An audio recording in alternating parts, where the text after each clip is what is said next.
Gagawin ko po muna ang sauce.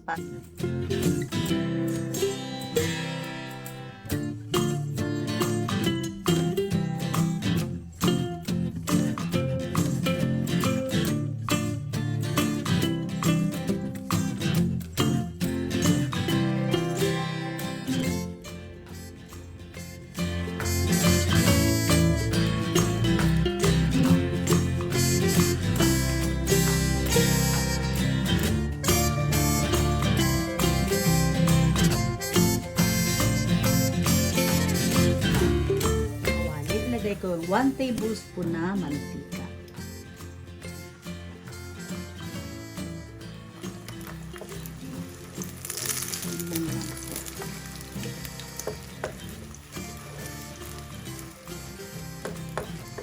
Ayan. Sa akin okay na po yan.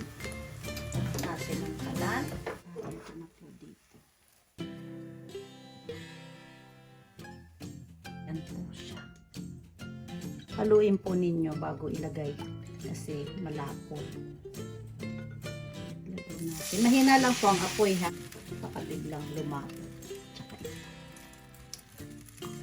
Sama-samahin na po natin. Haluin nyo po habang pakukuluin para po hindi tumigas sa kawali yung pinaka sauce natin.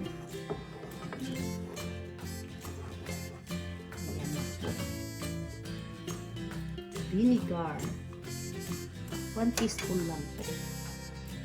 Tapos haluin natin. I-off ko na po yung kalan. Turn off the heat na po. Ayan.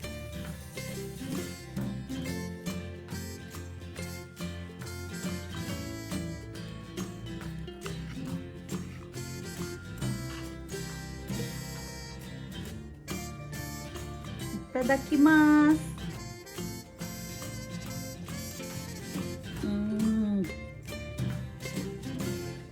Ang sarap. Ang sarap po. Hindi nagmamadali kayo minsan. O try nyo po ito. Sigurado magugustuhan ninyo.